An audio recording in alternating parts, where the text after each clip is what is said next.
reunión habitual con el presidente de la República y algunos ministros de Estado en este trabajo multisectorial para enfrentar la pandemia de COVID en nuestro país, pasamos a dar la información que corresponde a cada día. En primer lugar, quisiera informar que hemos enfrentado durante los últimos pocos días algunas situaciones particularmente difíciles de brotes locales en sitios de mucho riesgo de esta enfermedad producida por el virus SARS-CoV-2. Esos lugares son normalmente viviendas donde hay una gran densidad, una gran acumulación de población muy vulnerable, con altos niveles de hacinamiento y por lo tanto con grave riesgo de transmitir la infección, y normalmente corresponden a comunidades de inmigrantes a nuestro país. Y es así como en la comuna de Quilicura en particular, y también en la comuna de Estación Central, hemos tenido que desplegar operativos no fáciles, con mucha colaboración de otras agencias y otros sectores. Quiero agradecer muy particularmente de corazón al Servicio Jesuita de Migrantes, que ha jugado un rol fundamental en el entendimiento intercultural, sobre todo con las poblaciones de inmigrantes a nuestro país. Y lo que hemos hecho en estos lugares ha sido fundamentalmente invitar, convencer a las comunidades a ser trasladados a algún sitio donde puedan hacer en forma más adecuada, protegida, su cuarentena, su periodo de cuarentena.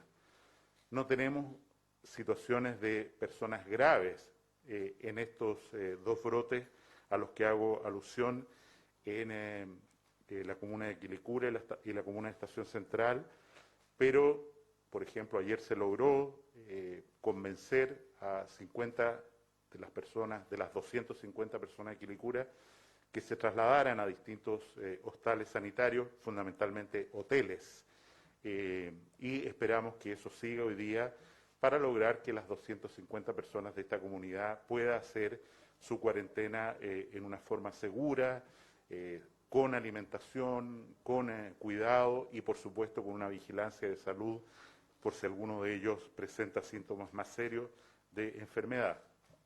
En relación al recinto penitenciario de Puente Alto, se han tomado también algunas decisiones, como es testear masivamente a la población. Estamos hablando del orden de 980 internos. Ahí hay un total de 15 personas hospitalizadas, solo 2 graves, pero los acompañamos y creemos que van a andar bien, un interno y una persona de gendarmería. Pero hemos tomado la decisión de generar un área de aislamiento dentro de este recinto penitenciario para las personas que tienen un examen positivo para COVID, aunque estén asintomáticas, y para eso se preparó evacuando a internos más bien del sector juvenil, y en segundo lugar, produciendo un traslado de un número relevante de internos a otro recinto, no es prudente que revele cuál, por razones de seguridad obviamente, que están siendo trasladados en el día de hoy para disminuir la población penitenciaria en este recinto y controlar este brote, espero, a la brevedad posible. Lo otro que quiero comentar es que hoy día en la mañana, temprano, desde las 6:30 de la mañana, tuvimos una reunión de alto nivel con la Organización Mundial de la Salud, en la cual se pidió a 5 países, en representación de sus respectivos continentes, presentar la situación de todo el continente, en nuestro caso toda América, incluida América del Norte, Central y Sudamérica, cuál es la situación de evolución del brote de coronavirus en el continente americano, ese honor le correspondió a Chile y creo que es importante poner en común algunos de los temas que se conversaron en esta reunión y sobre los cuales va a haber, por supuesto, pronunciamientos o discusiones en los próximos días. En primer lugar, se habló ampliamente del sentido y del concepto de nueva normalidad.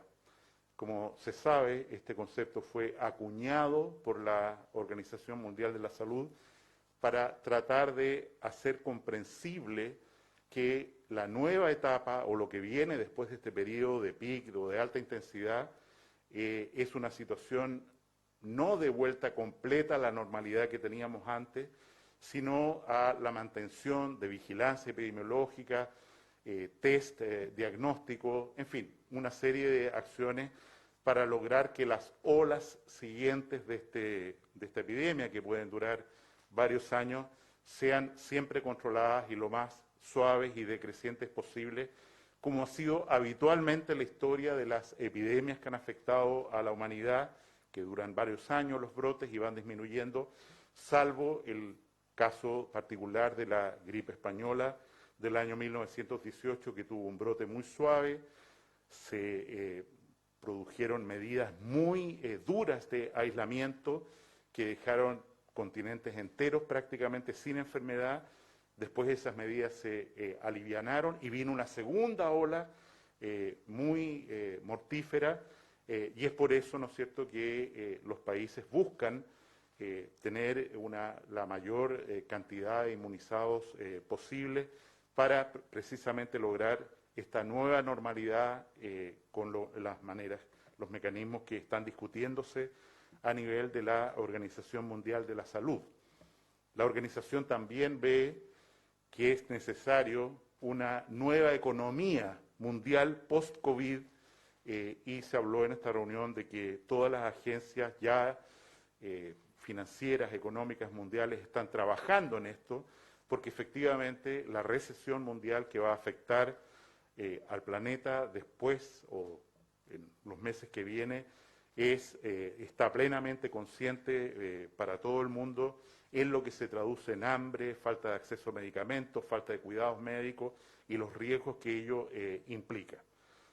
Creo que también es muy relevante señalar que se habló extensamente con la experiencia no solo de los que participamos haciendo ponencias, sino que después a través de las preguntas, que hay un interés muy enorme por entender mejor este brote epidémico y dentro de esto hay una pregunta crucial respecto al número de personas que cursan una infección por coronavirus sin presentar ningún síntoma, asintomático, y esto quiere decir que no necesitan medicación, no necesitan cuidado médico, no se hospitalizan.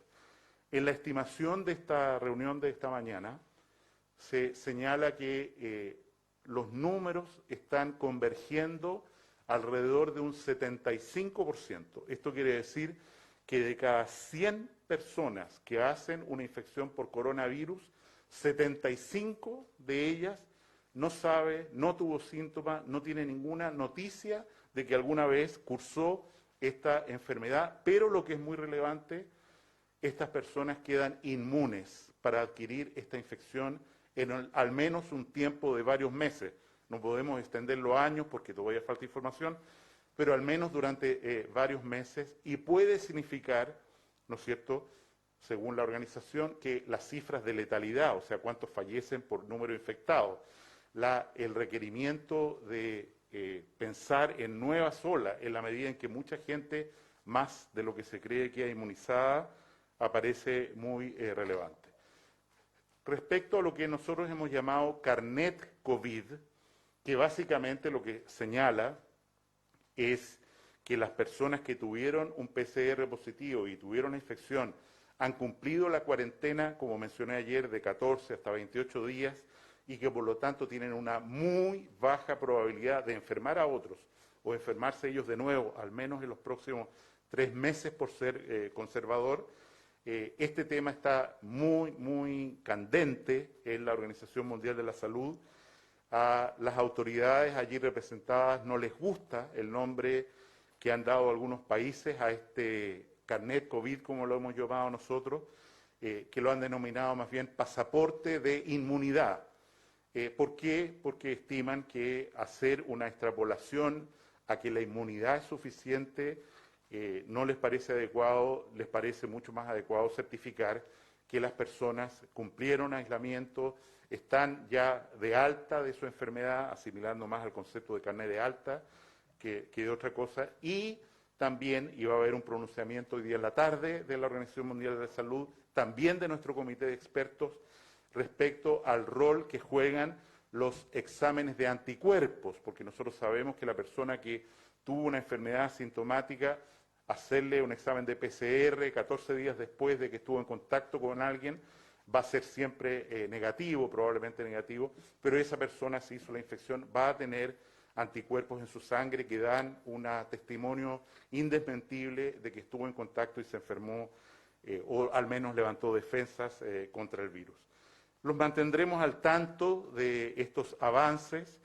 Es completamente legítimo decir que con 3,5 meses desde la llegada de este virus a tener contacto y a enfermar a los seres humanos, todavía pareciera que hay mucho más que aprender que por decir o por señalar como conocido con seguridad, y en ese sentido tenemos que estar muy atentos a las experiencias de otros países, a la evidencia científica, porque cada día aparece información nueva que puede tener una repercusión extraordinariamente relevante en el manejo de esta pandemia y de la salud de la población, no solo hoy día, sino por supuesto en el futuro. Sin decir más, dejo con ustedes a la subsecretaria Paula Daza para que dé cuenta de las cifras del día de hoy.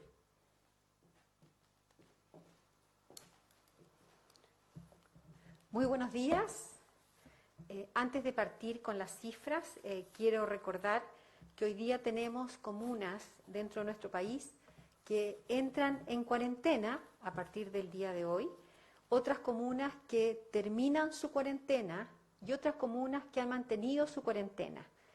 Las comunas que entraron el día de hoy en cuarentena en la región metropolitana, la comuna de Pedro Aguirre Cerda, la comuna de Quinta Normal y Independencia hacia el sur. En la región de Ñuble, las comunas que salen de cuarentena serían Chillán y Chillán Viejo. Por otro lado, se prorroga la cuarentena durante esta semana la comuna de Arica, la parte centro de Arica, también el sector norte de Ñuñoa, el sector norte de Santiago y el sector norte de San Bernardo. Puente Alto, el sector poniente, el bosque completo, la zona urbana de Temuco, de Osorno y de Punta Arenas. Todas estas comunas se mantendrían estas medidas por 7 días hasta la próxima semana. Antes de dar la cuenta, me quiero detener unos minutos para informarles y recordarles cómo es el análisis y por qué vamos tomando estas medidas semana a semana. Aquí tenemos un objetivo que es detener la propagación rápida del COVID-19 en nuestro país. Y es por eso que para poder evaluar, medir y saber cómo tomamos estas decisiones, es que se basan en evidencia científica, en la recomendación de expertos internacionales y expertos nacionales. Las variables que se usan son cómo han ido aumentando las últimas semanas los casos nuevos. ¿Cuántos casos nuevos tenemos en una población? ¿Qué es lo que hemos llamado incidencia?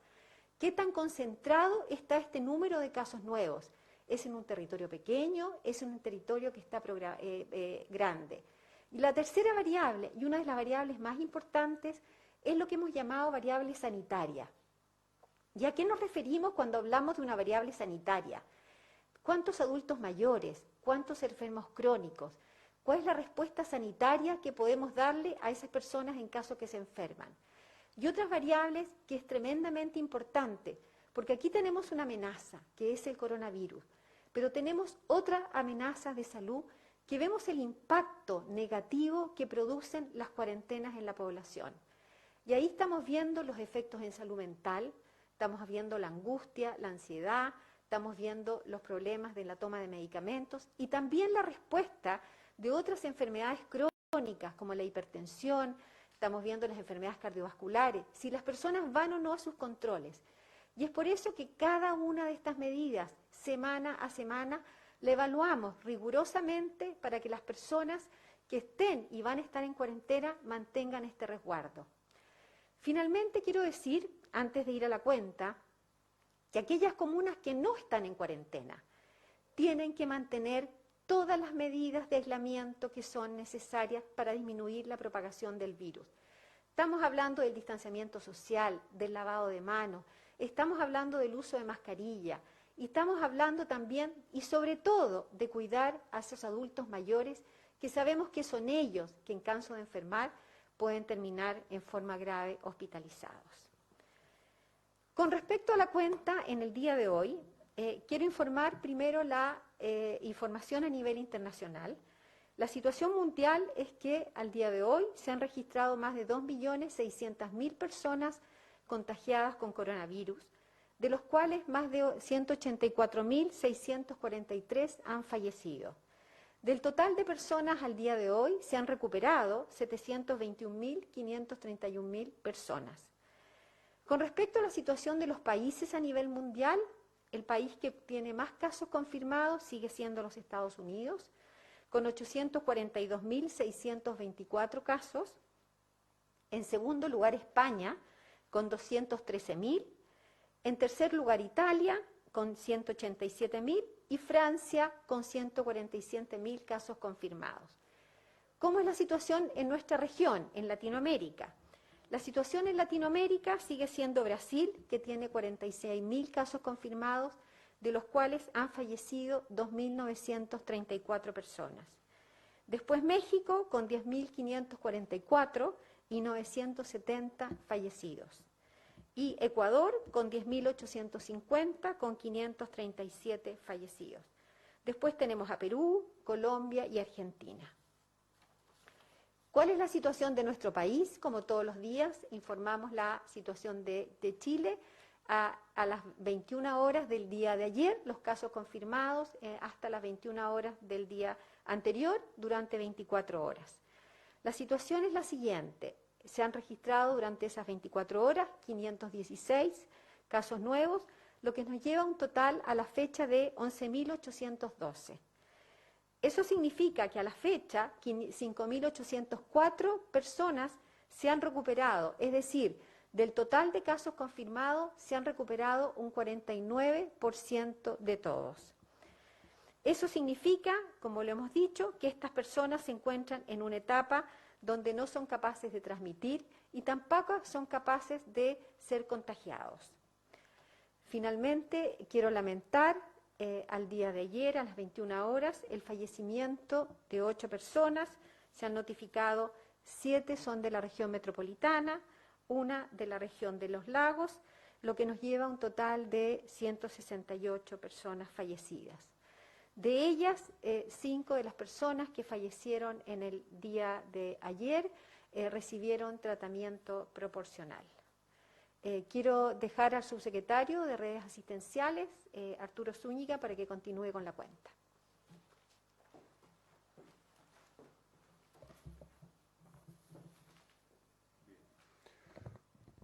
Muy buenos días. Se ha hablado bastante acerca del dicho de que las pandemias sacan lo mejor y lo peor del ser humano. Y ayer hemos visto una de las situaciones lamentables en cuanto a casos de discriminación, de racismo, y eso obviamente es muy, muy condenable. Por otro lado están los casos buenos, en donde durante el fin de semana vimos el caso de la señora Miriam, la señora que vive en Concepción, quien desarrolló, elaboró con sus propias manos mascarillas para ponerlas a disposición de sus vecinos de forma gratuita. Y al igual que ella, yo hoy día estoy utilizando una mascarilla que han elaborado en el Hospital del Carmen de Maipú. Los propios funcionarios han capacitado a vecinos de la comuna de Maipú y ellos han realizado mascarillas para poder entregar a los pacientes con el objetivo de cuidar también a nuestros funcionarios, que tal como lo he dicho en días anteriores, agradezco profundamente la labor que realizan día a día en cada uno de los hospitales y consultorios del país. En relación a la cantidad de personas que hoy día se encuentran en hospitalización, tenemos un total de 411 personas que se encuentran en hospitalización de cuidados intensivos y de ellas 316, es decir, 3 de cada 4, se encuentran con ventilación mecánica. Hay 75 personas que se encuentran en condición crítica de salud. Quiero mencionar y recordar acerca de nuestra capacidad de ventilación mecánica. Al día de hoy tenemos 536 ventiladores mecánicos disponibles, es decir, que están sin utilización y pueden ser ocupados por cualquier ciudadano de nuestro país.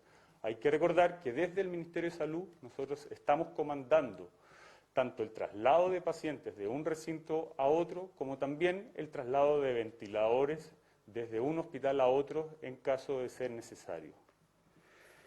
Quiero explayarme un poco en esta situación de los ventiladores, que se ha hablado bastante, y contextualizar cuál era la situación inicial, cuál es la situación actual, para también contarles acerca de la situación que nosotros tenemos planificada. Nosotros en un comienzo contábamos con 1.229 ventiladores, esto es al 15 de marzo del año 2020. Nuestra planificación incluyó una serie de acciones. ¿Cuáles son estas acciones? Primero, la compra de ventiladores.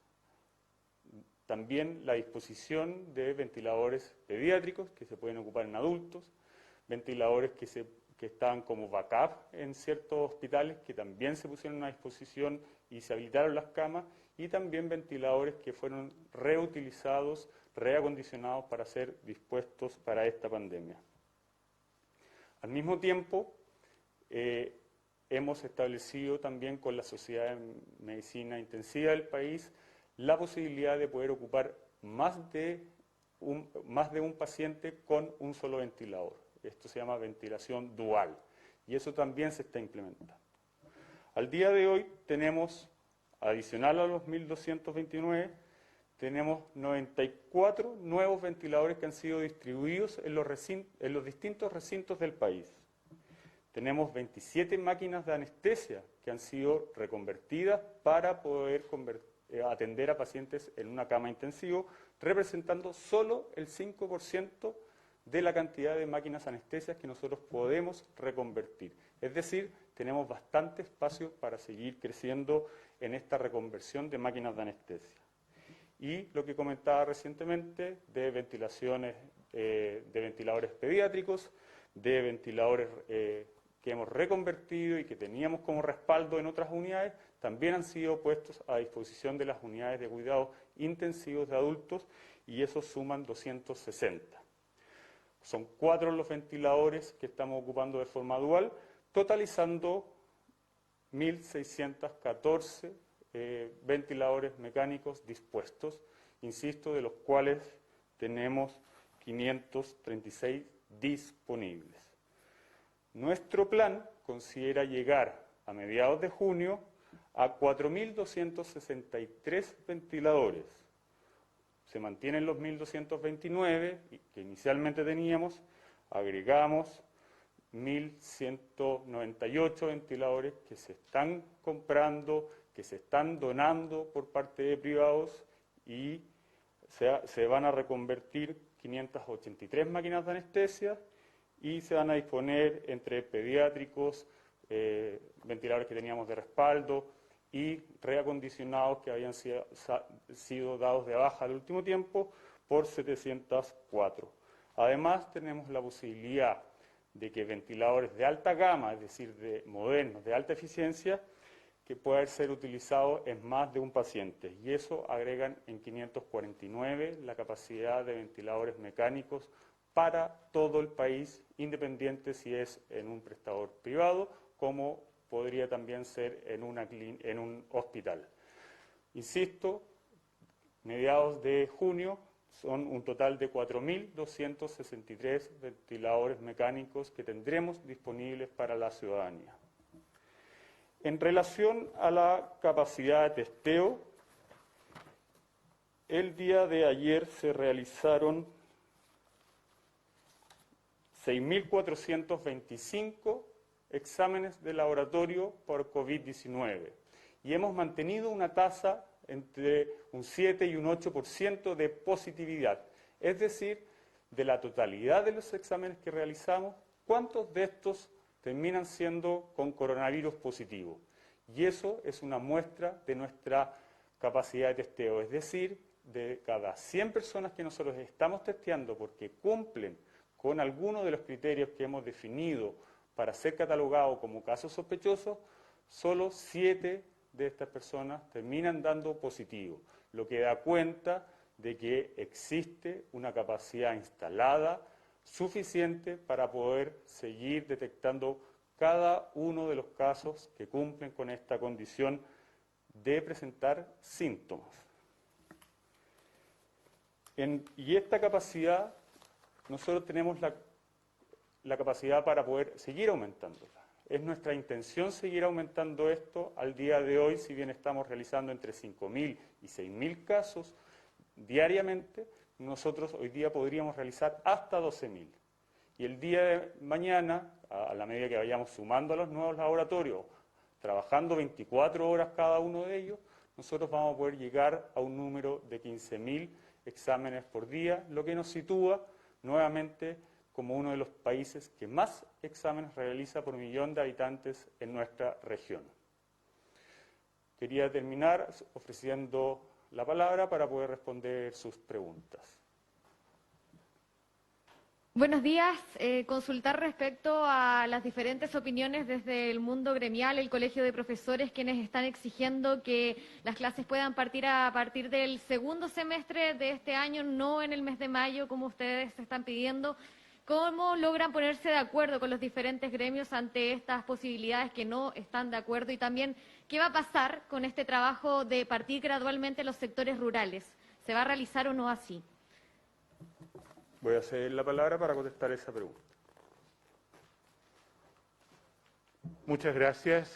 Como hemos señalado y como lo describí respecto a la reunión de la Organización Mundial de la Salud, todos los países del orbe, incluso países que todavía no han alcanzado el pic de enfermos y tienen un alto número de casos nuevos y fallecidos todos los días, se están haciendo esta pregunta de cómo retornar gradualmente a una normalidad que yo le agregaría el adjetivo de segura. ¿Por qué? Porque entendemos que, por ejemplo, en lo que se ha señalado, puede haber padres apoderados que tengan temor a enviar a sus hijos de vuelta a clase, y lo que tenemos que garantizar como Estado es que en realidad ese proceso se haga gradualmente y se haga en forma segura. Esto está a cargo, por supuesto, del señor ministro de Educación. Él va a comunicar las formas concretas. A nosotros como salud nos corresponde más bien definir los criterios y garantizar que esos criterios de protección de la salud se cumplan, pero me parece necesario señalar dos cosas. Primero, cada día es más evidente que las cuarentenas estrictas, el mantener a niños, sobre todo vulnerables, en sus domicilios, trae efectos adversos y es algo que hay que poner en la balanza de esta decisión tan difícil de volver de un retorno seguro a la nueva normalidad. Y en segundo lugar, insisto, yo creo que hay un diálogo muy fluido entre los sostenedores de los colegios municipales, vale decir los alcaldes, y la autoridad del Ministerio de Salud, y estamos seguros que van a llegar a un buen acuerdo, a un buen entendimiento de cómo avanzar en este proceso. Quiero enfatizar que es evidente que este proceso requiere hacerse lo más luego que se pueda, pero con seguridad y también con flexibilidad. Es muy distinto volver a clases en un gran recinto educacional con una matrícula superior a los 1.000 alumnos, que está en el medio de una localidad comuna con un alto número de casos, a hacerlo en una comuna rural o en una región donde prácticamente no hay casos, o una comuna donde no hay casos. Y eso está siendo tomado por las autoridades de educación para tomar el mejor calendario, en acuerdo, por supuesto, con los alcaldes. Sí, buenos días, ministro, subsecretarios. Ministro, ¿mantiene la postura de mantener las clases donde no hay contagiados? Y sobre lo mismo, sanitariamente, ¿cuáles son los criterios de seguridad que se pueden aplicar para volver a clases? Si nos puede adelantar esos delineamientos. Además, preguntarles por qué no se están realizando los 12.000 test diarios que nuestro sistema tiene capacidad. Respecto a la segunda parte de su pregunta, quiero recordar que nosotros desde enero nos preparamos para un escenario mucho más duro, difícil, de lo que en realidad ha sido hasta la fecha, al menos. Y en ese contexto la misma pregunta es válida. ¿Cómo es posible que ustedes tengan el 40% de las camas de intensivo desocupadas? ¿Cómo es posible que no hagan todos los test? ¿Cómo es posible que no ocupen todos los respiradores? ¿Cómo tienen 520 respiradores desocupados? La respuesta es obvia, porque no se necesitan. Hasta aquí no se necesitan. Y estamos haciendo los exámenes de acuerdo a nuestros criterios, que ya, como señaló muy bien don Arturo Zúñiga, arrojan el PCR una tasa de positividad muy baja. Esto quiere decir que en realidad estamos testeando a muchas personas, incluso con sospechas ínfimas de que puedan tener un síntoma, y la mayoría de ellos, más del 90%, están dando negativo para PCR. Respecto a los criterios de educación o a las políticas de educación, tanto el Comité de Expertos de Epidemiología, que hizo un documento específico y público sobre esta materia, sobre cómo creía que era el retorno seguro a clase, y también los protocolos que el Ministerio de Salud le entrega a Educación, es el Ministerio de Educación, en conjunto, insisto, con los alcaldes, quienes tienen que tomar la mejor decisión y el mejor acuerdo para cada caso. Sí, ministro, y queda en el tintero si usted mantiene su postura de volver a clases en donde no hay casos. Eso está efectivamente en nuestro protocolo y en nuestro consejo, de que evidentemente en un lugar donde no hay casos o hay muy pocos casos, la incidencia en una comuna o región es muy pequeña, mantener a los niños en la escuela, sin la alimentación, en la casa, perdón, sin la alimentación a lo mejor adecuada, en barrios vulnerables, y aumentando, sobre todo para la población económicamente más deprivada, el margen, la brecha educacional, nos parece que es algo que hay que mirar, insisto, con mucho cuidado. Ministro, buenos días. Usted al principio de sus palabras se refería a los brotes locales en sitios de mucho riesgo. En esa línea, ¿está siendo efectiva la fiscalización de lugares con hacinamiento? Y porque hay personas que, debiendo hacer cuarentena, han sido sorprendidos infringiéndola en más de una ocasión. Y también en ese mismo sentido, ¿se podría ampliar el grupo objetivo de la campaña contra la influenza para que justamente estas personas que viven en precarias condiciones sanitarias estén finalmente más protegidas? En la reunión que sostuvimos esta mañana, a la que hacía mención, a mí me impresionó enormemente lo que expuso la representante, la ministra de Salud de Suecia, en nombre de Europa, del continente europeo. ¿Y qué es lo que señalaba ella? A la pregunta, ¿ustedes dictaron cuarentena? No, nosotros no necesitamos eso. ¿Y ustedes han hecho bloqueo? No, nosotros no necesitamos eso. ¿Y por qué? Le preguntaron. Es muy fácil. Porque en Suecia la confianza en que las indicaciones que se da por la autoridad son buenas, no generan desconfianza en la población, son tan potentes que efectivamente nosotros no necesitamos recurrir a vigilancia. Cuando le decimos a la gente que se quede en su casa, Suecia, la gente se queda en su casa. El problema es que esa realidad de un país tan desarrollado culturalmente como Suecia no es homogénea, y efectivamente vemos que incluso en comunas donde hay cuarentena y un alto número de casos, sigue habiendo una circulación muy grande de personas e incluso, en nuestra opinión, una solicitud de permisos a las comisarías físicas o virtuales más allá de lo prudente. El señor ministro de Defensa decía ayer que se habían solicitado como 30.000 permisos en la ciudad de Temuco, lo que es evidentemente un exceso que hace que la cuarentena como instrumento no funcione adecuadamente.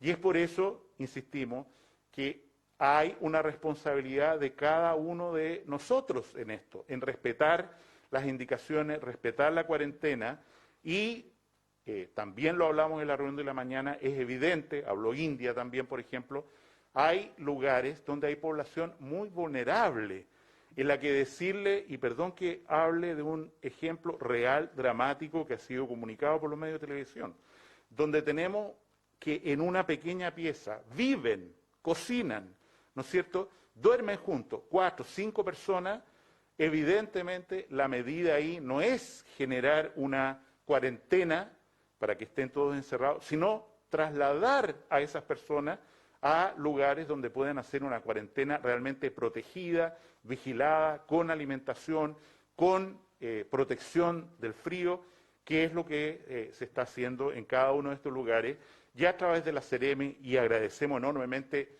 el apoyo que los alcaldes puedan darnos en esta materia.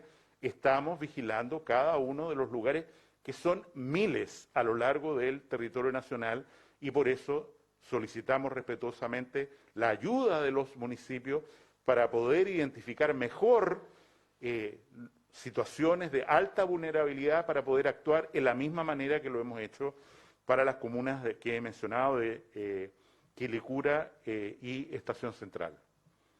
¿Podrían actualizar la cifra de los funcionarios contagiados y contarnos cómo se va a dar el reemplazo de los funcionarios de salud, del personal, y si es que ha sido necesario ya, y si hay un plan o plazos, por ejemplo, para incorporar a médicos que no cuentan con el EUNACOM, si eso está considerado?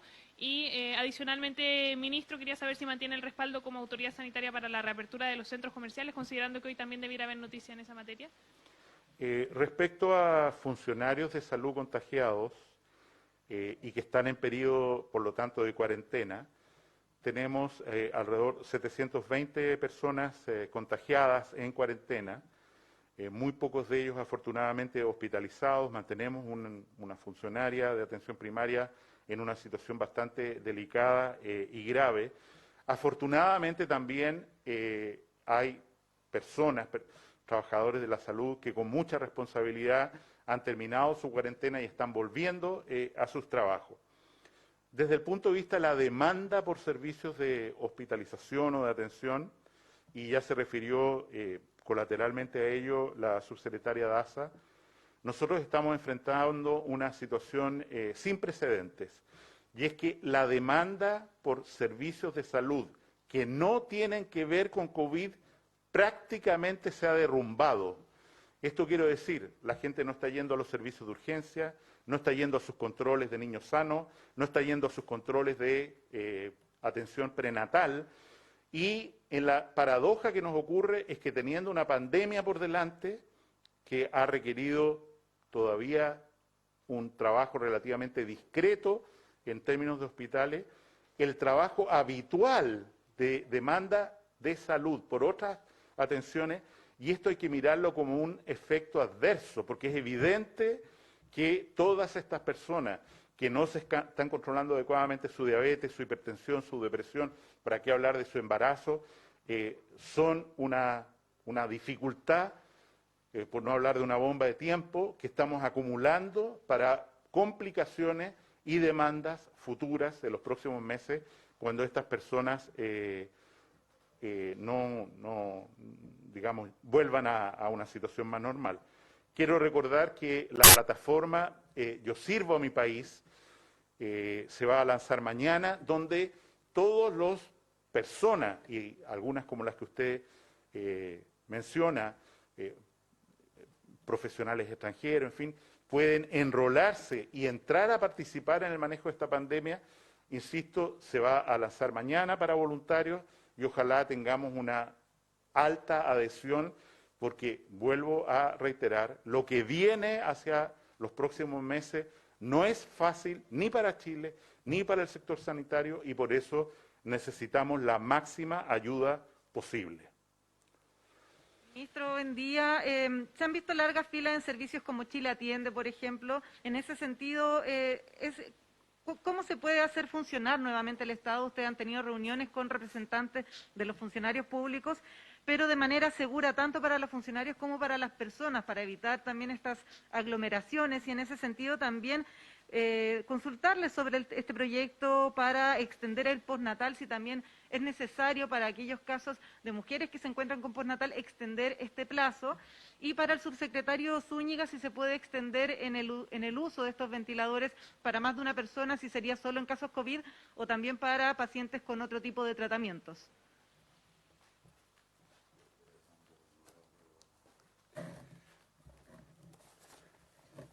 En relación a los ventiladores, como lo mencioné, situación inicial, 1.229 ventiladores, y la situación que nosotros pensamos tener para el día 15 de junio es de 4.263 ventiladores. Ese es el trabajo que realizamos diariamente para llegar a ese número y obviamente poder atender de buena forma a la ciudadanía en caso de que esto se requiera. Como ustedes pueden darse cuenta, hoy tenemos una disponibilidad de 540 ventiladores y eso va a ir aumentando en la medida que vayamos adecuando los ventiladores pediátricos, las máquinas de anestesia, sacando los que habíamos dado de baja hace poco tiempo y obviamente también adicionando los que vengan a partir de donaciones o de compras que hemos realizado.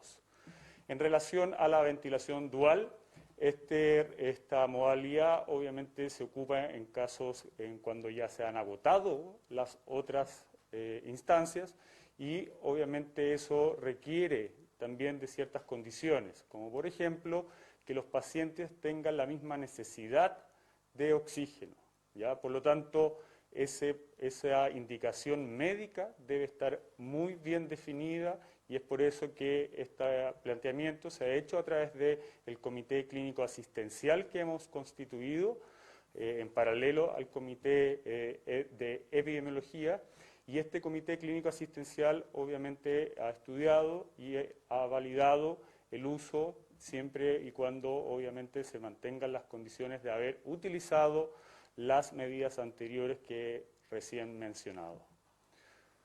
Muchas gracias.